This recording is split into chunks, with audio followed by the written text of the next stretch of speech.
In that very same news conference, the governor announced an extra $9 million in state money that they're moving to feed seniors across Kentucky. He says with this extra funding, the Senior Meals Program should be able to restore most of the services that were cut back in recent weeks.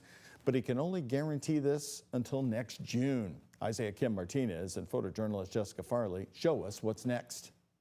Temporary relief is coming for Kentucky seniors concerned the state-funded meals they rely on each day may continue to get cut back. But I think those seniors that were worried about not getting their meals are going to be able to get them at least through the end of this fiscal year, and then we'll see. The state senior meals program has been forced to roll back some services after spending way more than what was budgeted to last through next summer. I believe that most of what they've cut back on can be restored. Pass. On Friday in Nelson County, we saw the mounting pressure on Governor Andy Beshear to lift the program up from its financial woes. Citizens growing increasingly nervous. Republican state lawmakers blaming Beshear and calling on him to do something. Just days later, he's responded with the decision to move an extra $9 million to the program to meet the growing need.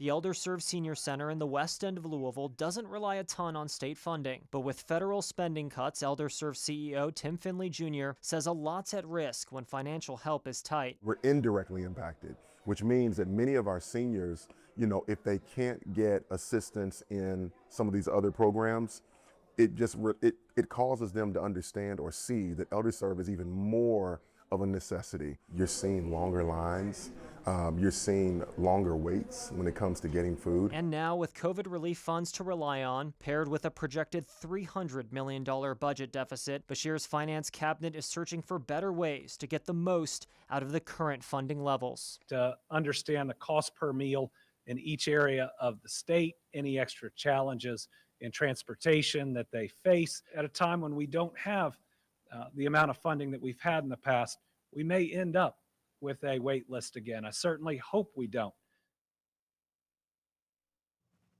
So Isaiah, one big question I've had all day today is where's the governor find $9 million here in Kentucky right now? Where's this money coming from? Well, Doug, according to the governor, this $9 million comes from a Medicaid study, state funded, that essentially was never done, never finished. So it was just sitting there in the governor's words.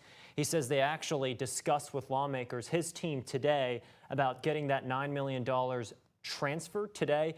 And speaking of those lawmakers, actually in the last hour, I heard from Republican David Meade in a statement. He works in, of course, Kentucky House leadership. Here's what he had to say. He actually commended the governor, but he also said, quote, "It's fair to ask why action took so long and whether this signals improved collaboration with lawmakers and stakeholders. Unfortunately, this isn't an isolated case. It reflects a broader pattern of mismanagement," end quote.